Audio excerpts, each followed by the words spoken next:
ये ब्रह्मांड की सबसे विशाल गैलेक्सी, जिसके सामने मिल्की वे एक कण जैसी लगती है। जी हाँ, ब्रह्मांड में ऐसी गैलेक्सीज हैं जिनका आकार हमारी मिल्की वे से सैकड़ों गुना बड़ा है। शायद आपको यकीन ना हो, लेकिन ये सच है।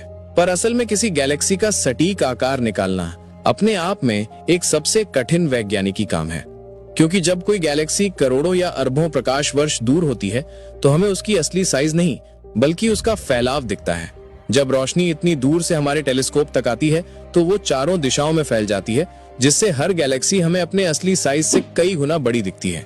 वैज्ञानिक गैलेक्सीज का आकार निकालने के लिए लाइट इंटेंसिटी, रेडियो सिग्नल और रेड शिफ्ट डेटा जैसी चीजों का उपयोग करते हैं। फिर भी हर नए टेलीस्कोप और नई तकनीक के साथ किसी गैलेक्सी का साइज बदल सकता है।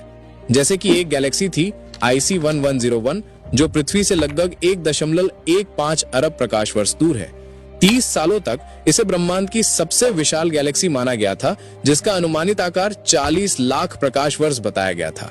लेकिन जैसे जैसे नई माप तकनीकें आईं, वैज्ञानिकों ने पाया कि इसका असली आकार सिर्फ 5.5 लाख प्रकाश वर्ष के आसपास है, यानी पहले के अनुमान से लगभग 9 गुना छोटा।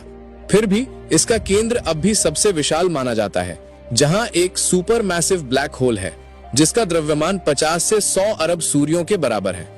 ये किसी भी ब्लैक होल की सैद्धांतिक सीमा के करीब है।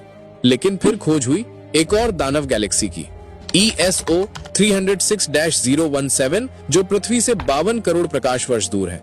इसकी लंबाई 10.7 लाख प्रकाश वर्ष है, इतनी कि अगर इसे मिल्की वे और एंड्रोमेडा के बीच रखा जाए तो ये आधे से ज्यादा दूरी को कवर कर लेगी।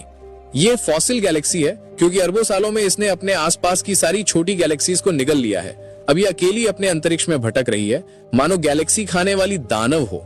लेकिन असली राक्षस तो है ESO 383-76 गैलेक्सी है, जो हमसे 6.5 अरब प्रकाश वर्ष दूर स्थित है। इसकी लंबाई लगभग 18 लाख प्रकाश वर्ष है, यानी इसे कवर करने के लिए 18 से 19 मिल्की वे गैलेक्सीज एक लाइन में लगानी होंगी। अगर इसे हमारी मिल्की वे और एंड्रोमेडा के बीच रख दिया जाए तो ये उस पूरी दूरी का 70 हिस्सा भर लेगी।